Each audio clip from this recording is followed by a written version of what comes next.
এই পৃথিবীতে যখন আলেম না থাকে তখন এই পৃথিবীটা হইল একটা মরা লাশ। কথা বুঝে আসছে কিনা? পৃথিবীটা হইল কি, এই পৃথিবীর আর কোনো দাম নাই।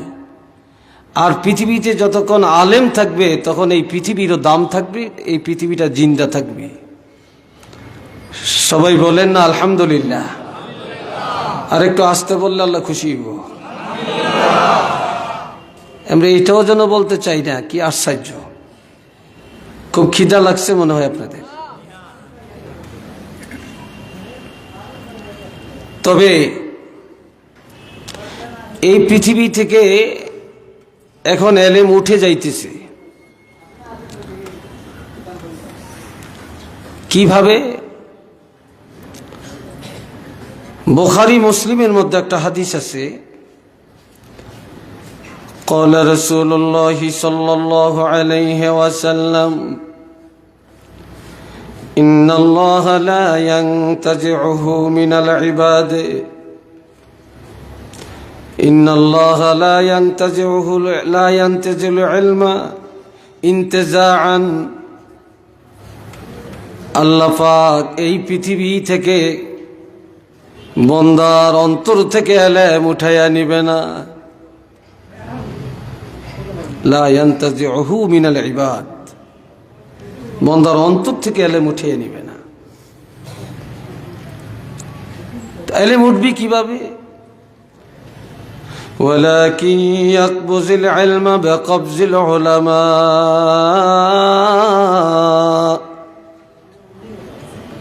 আল্লাহ বড় বড় মানের আলেমদেরকে উঠিয়ে নিয়ে যাবে, হক্কানি ওলামাদেরকে উঠিয়ে নিয়ে যাবে। যেই মানের আলেম চলে যাবে ওই মানের আলেম আর আসবে না, তৈয়ার হবে না। পোশাকে আলেম, শুরুতে আলেম, কিন্তু আখলাকে, আলেমের আখলাক যেটা হওয়া দরকার সেটা থাকবে না।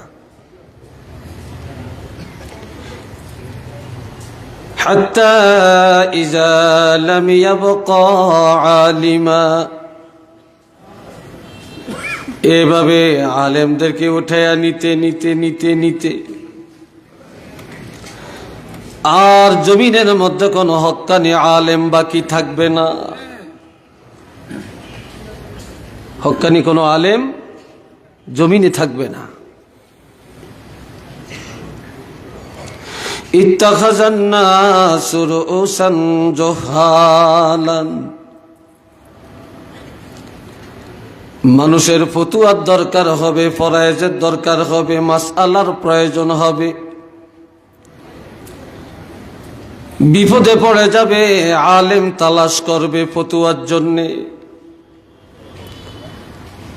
তখন বিনা এলেমে, পোশাকে যারা এলেম, এমন আলেমের কাছে গিয়া প্রশ্ন করবে, ফতুয়া জিজ্ঞাসা করবে। ফাফতাউ বিগাইরি ইলমিন, বিনা এলেমে তারা ফতুয়া দিবে, এটা হারাম, এটা জায়েজ নাই, ওটা জায়েজ নাই, ওটা বেদাত, ওটা এই সেটাই। এইভাবে ফতুয়াবাজি করে করে ফাদাল্লু ওয়া আদাল্লু, সে নিজ গোমরাহ হবে, এই বিশ্বের মুসলিম জাতিকে গোমরাহ করবে। ঠিক সেই একটা সময় যেন আমাদের সামনে আসতেছে, যেই মানের আলেম চলে যাইতেছে, এ মানের আলেম আমরা পাই না। জানি না আমাদের ভবিষ্যতের নসিবে কি আছে। কথা ঠিক না? তারপরেও এইসব মাদ্রাসাগুলো থাকার কারণে, মসজিদে মসজিদে জুমার আলোচনা থাকার কারণে, মাদ্রাসা মুক্তব এখনো জমিনে থাকার কারণে, সব যদিও না হয়, হাজারে 2-4 জন বা শতকরা 5-7 জন হলেও আমরা এখনো আলেম পাই। কথা ঠিক কিনা?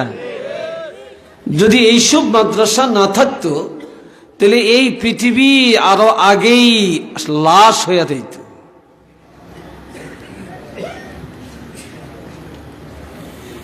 এ বন্ধুরা আমার, এই পৃথিবীর মধ্যে আলেমের দাম অনেক বেশি না কম? আওয়াজ দিয়া বলেন, আরো জোরে বলেন। আল্লাহর হাবিব এই জন্য বলেছেন, قال رسول الله صلى الله عليه وسلم كن عالما أو متعلما أو مستمعا أو محبا ولا تكن خامسا فتهلك। সবাই আমার দিকে চান, হাঁটবেন না কেউ, আল্লাহর ওয়াস্তে বসে যান। লম্বা কথা বলার দরকার নেই, তবে ধৈর্যচ্যুত করে আমি কোনো কথাও বলতে রাজি না। তা আপনি দাঁড়িয়েন না, বসেন। ওই যে একটা লোক দাঁড়িয়ে রয়েছে, বসেন। গেইটে যারা আছেন সব বসে যান। আল্লাহর হাবিব ইরশাদ করেন, ও দুনিয়ার ইমানদার মুসলমানেরা, তোমরা আলেম হও। কি হও? কথা বলেন না কেন? কি হও? আলেম হও। অর্থাৎ ইলম অর্জন করে তোমরা আলেম হও। আও মুতাআল্লিমা, অথবা তোমরা ইলম শিখো, ছাত্র হও। কি হও? ছাত্র হও। একজন ছাত্রের কত দাম! তোমরা আলেম হও অথবা ছাত্র হও, ইলম শিখো। সব শিক্ষার মধ্যে একটা নির্দিষ্ট টাইম আছে, কিন্তু জ্ঞান অর্জনের মধ্যে নির্দিষ্ট কোনো সময় নাই, বয়সের কোনো সীমাবদ্ধতা নাই। কবরে যাওয়া পর্যন্ত যদি ছাত্র হয়ে থাকতে পারো, ইলম অর্জনের মধ্যে থাকতে পারো, আল্লাহর হাবিব বলেছেন, এই লোকটা যখন মৃত্যুবরণ করবে শহীদের মর্তবা নিয়ে কবরে যাবে।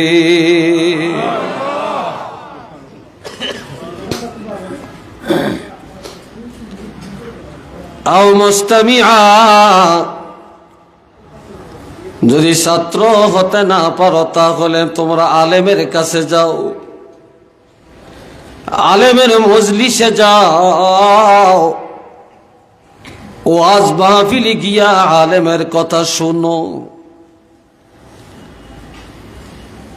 এতটুকু যদি ক্ষমতা না থাকে তাহলে আও মুহিব্বা, আলেমদেরকে মহব্বত করো। সাবধান, পৃথিবীর সবার সাথে দুশ্মনী করলো, ওলামাই কেরামের সাথে দুশ্মনী করো না।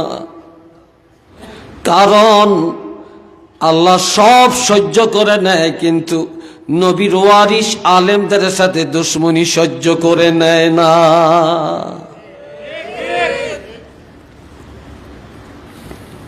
আলেমদের সাথে ভালোবাসা রাখো, মহব্বত রাখো। এই চারটার মধ্যে যদি থাকতে পারো, নাজাতের ফয়সালা। তবে ওয়ালা তাকুন খামিসা, পঞ্চম নম্বর হইও না, শয়তানের বন্ধু হইও না। ফাতুহলিক, তাহলে ধ্বংস নিশ্চিত। তোমরা ধ্বংস হয়ে যাবে, জাহান্নামী হয়ে যাবে।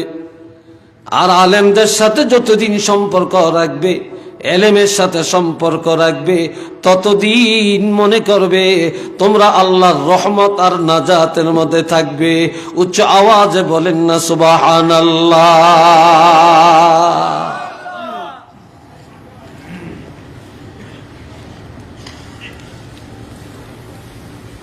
নাসাই শরীফের মধ্যে একটা হাদিস আছে, আল্লাহর হাবিব বলেছেন,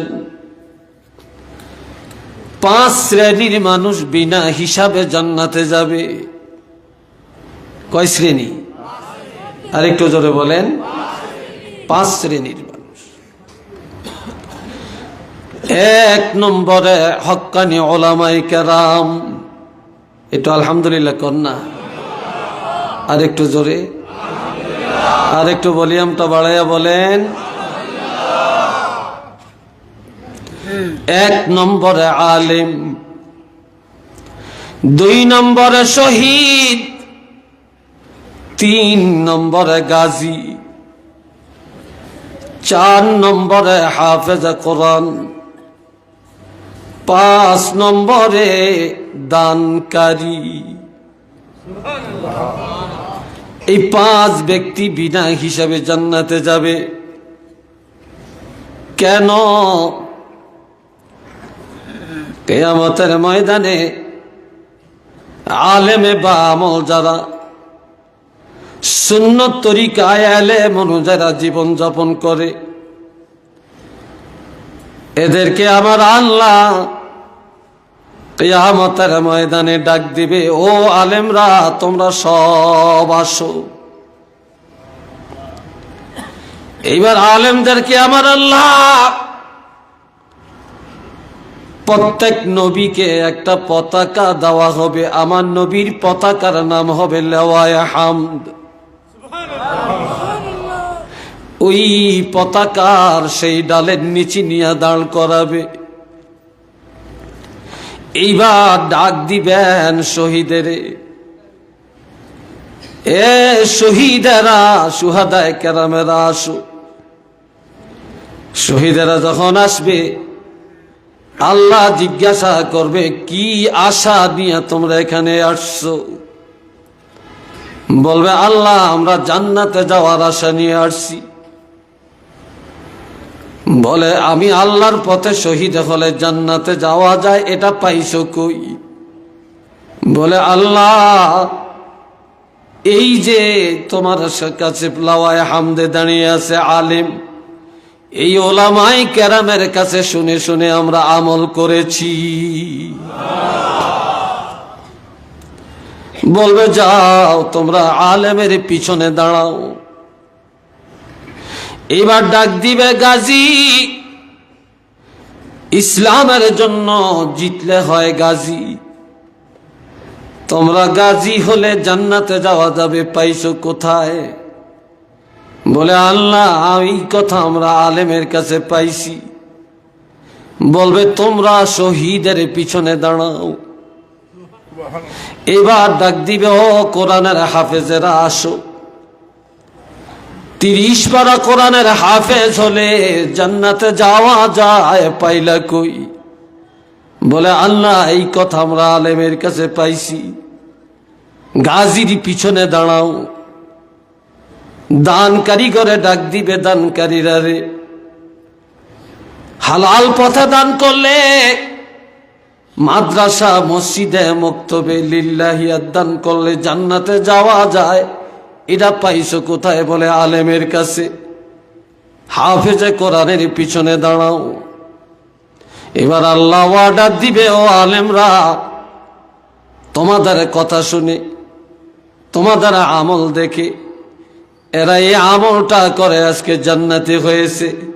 সুতরাং তোমরা আলেমরা আগে জান্নাতে প্রবেশ করো, তোমাদের পিছি পিছে তারাও জান্নাতে প্রবেশ করবে।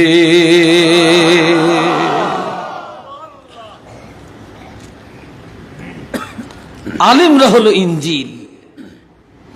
কথা বুঝে আসছে কিনা? ইঞ্জিল। সে এলেম তৈরির কারখানা এই মাদ্রাসা। সবাই উচ্চ আওয়াজে বলেন না আলহামদুলিল্লাহ। আর একটু জোরে বলেন। সবাই মহব্বতে পড়েন সাল্লাল্লাহ।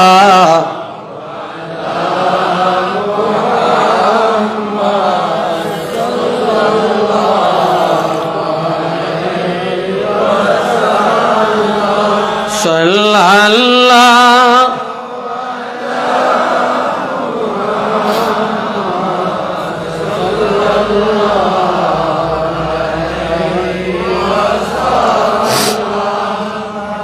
আমার প্রাণের ভাইয়েরা,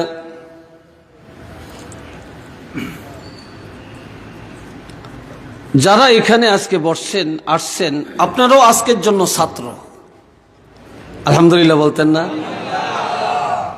মাদ্রাসায় যারা নিয়মিত পড়ে তারা রেগুলার নিয়মিত ছাত্র, আর মাদ্রাসার মাহফিলে যারা আজকে আসছেন আপনারা আজকের জন্য ছাত্র। আল্লাহর হাবিব ইরশাদ করেন আপনাদের মতো ছাত্রের সম্পর্কে, قال رسول الله صلى الله عليه وسلم من سلك طريقا يلتمس فيه علما سهل الله له طريقا من طرق الجنة। একবার বলেন আলহামদুলিল্লাহ।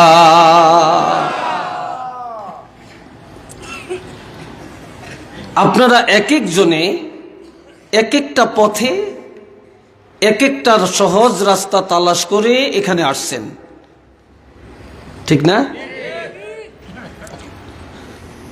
আর আমার নবীজি ইরশাদ ফরমান, যখন আল্লাহর কোন বান্দা কোরআন হাদিসের ইলম অর্জন করার জন্য ঘর ছেড়ে রাস্তায় বের হয়ে রাস্তা তালাশ করে, কোন পথে গেলে সহজে সেখানে যাওয়া যাবে, যে ব্যক্তি ইলমের রাস্তা তালাশ করে আল্লাহ পাক ওই ব্যক্তির জন্য জান্নাতের রাস্তাগুলো সহজ করে দেয়। আরেকবার কোন আল্লাহু আকবার। হাদিসের ব্যাখ্যাটা এইভাবেও করা যেতে পারে, যে ব্যক্তি তালাশ করে ইলমের পথ আল্লাহ খুলে দেন তার জন্য জান্নাতের পথ।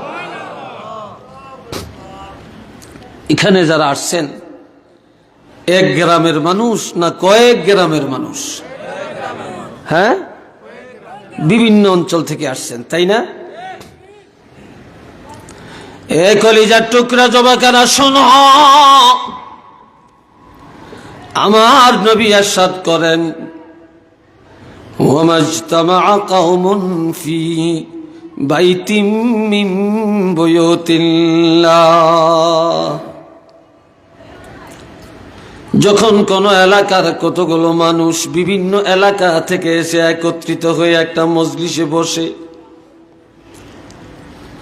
ওয়ায়াতলুনা কিতাবাল্লাহি, সেখানে বসে বসে আল্লাহর কোরআন তেলাওয়াত করে অথবা শুনে, ইল্লা নাযালাত আলাইহিমুস সাকিনা, ওই মজলিসের শ্রোতাদের উপরে আল্লাহ পাকের পক্ষ থেকে শান্তি, রহমত এবং বরকত বৃষ্টির মতো নাজিল হতে থাকে।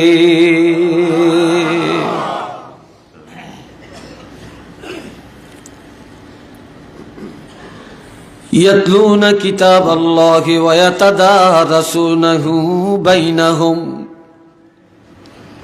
এই মানুষগুলি উঠে কেন? এরা কি ছাত্র নাকি,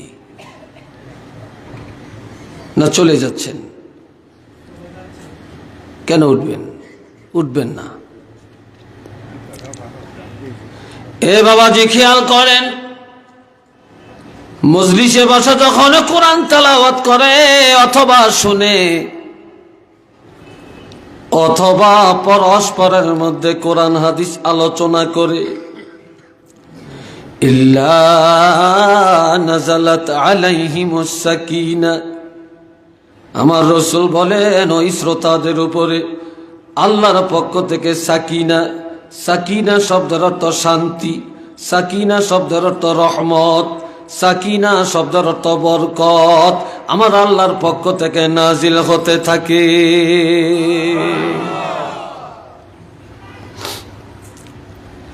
ওয়া গাশিয়াতহুমুর রাহমা,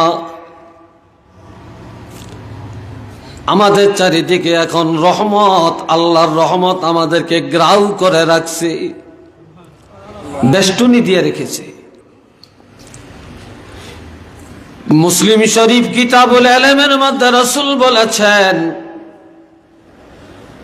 যে মানুষ ওয়াজ মাহফিলে ইলমে দ্বীনের মজলিসে এমন ভাবে বসে থাকে হাত্তাল হিতানু ফি জাওফিল মায়ে, পানির ভিতরে মাছগুলো যেভাবে ডুবে থাকে, ওয়াজ মাহফিলে ইলমে দ্বীনের মজলিসে আল্লাহর বান্দাগুলো তেমনি ভাবে আল্লাহ পাকের রহমতের সাগরের মধ্যে ডুবে থাকে। এ তো মার হওয়া কর, আল্লাহু আকবার।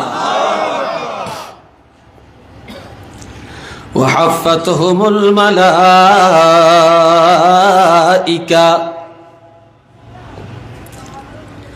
আমার রাসূল আরো বলেন, যেখানে ইলম আলোচনা হয় সেখানে আমার আল্লাহ অসংখ্য রহমতের ফেরেশতা জমিনে পাঠায়া দেন। ওই ফেরেশতারা কানায় কানায় ভরে বসে যায়, আর একদল ফেরেশতা চারিদিকে দাঁড়িয়ে যায়, একজনের হাতে আরেকজনে ধরে, একজনের কাঁধের উপরে আরেকজনে দাঁড়ায়। এইভাবে চারিদিক থেকে দাঁড়াইতে দাঁড়াইতে প্রথম আসমান পর্যন্ত দাঁড়িয়ে যায়। এই ফেরেশতারা এখন আমাদের জন্য দোয়া করতেছেন যে আল্লাহ, তোমার এই বান্দাগুলো বাড়ি থেকে যখন আসছে গুনার বোঝা নিয়ে আসছে, ও আল্লাহ, এরা যখন মুনাজাত দিয়া বাড়িতে যাবে এদেরকে নিষ্পাপ বেগুনা ওলি বানায়া বাড়িতে ফিরাইয়া দিও। এই জন্য আমার রাসূল বলেন, মানুষ মাহফিলে যায় গুনাহগার হইয়া, মাহফিল থেকে বাড়িতে যায় নিষ্পাপ হইয়া। উচ্চ আওয়াজে বলেন না সুবহানাল্লাহ।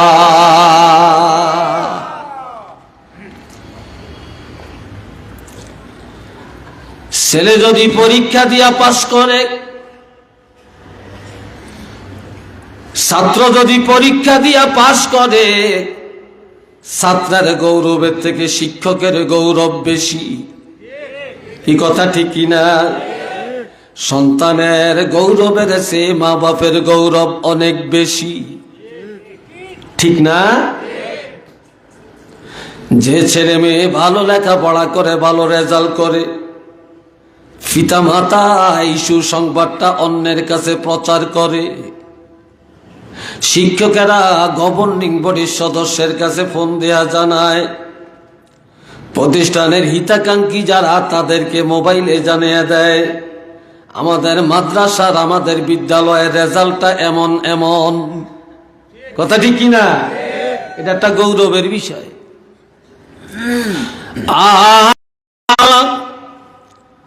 ওয়াযাকারাহুমুল্লাহু ফী মান ইনদা, আল্লাহ যে বান্দা বান্দি দুনিয়াতে কোরআন হাদিসের ইলম শিখে, তাদের ব্যাপারে আমার আল্লাহ আসমানের মধ্যে আল্লাহর নিকটতম রহমতের ফেরেশতাদের কাছে গর্ব করে।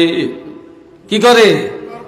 আল্লাহ নিজে গর্ববোধ করে, উল্লেখ করে করে জানিয়ে দেন, আমার অমক বান্দা, আমার অমক বান্দা ওই দেখো কোরআন হাদিসের ইলম শিখতে আসে।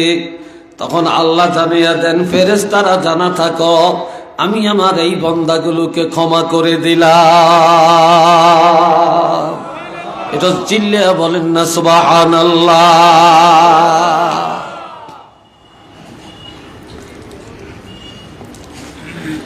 এই জন্য আমার ভাইয়েরা, হযরত ইব্রাহিম খলিল বাইতুল্লাহ নির্মাণের পরে বাইতুল্লাহর সামনে দাঁড়ায়া 2 রাকাত নামাজ আদায় করলেন। কয় রাকাত? আরেকবার বলেন। 2 রাকাত। আপনারা আমার দিকে চান, আরেক দিকে চাইেন না। কিছু মানুষের অভ্যাস আছে, আপনি যদি জিবরিল ওয়াজ করে এরপরও রাখতে পারতেন না। কারণ কি জানেন? কারণটা হলো রসগোল্লা খাইতে বড় মিঠা। রসগোল্লা চিনেননি?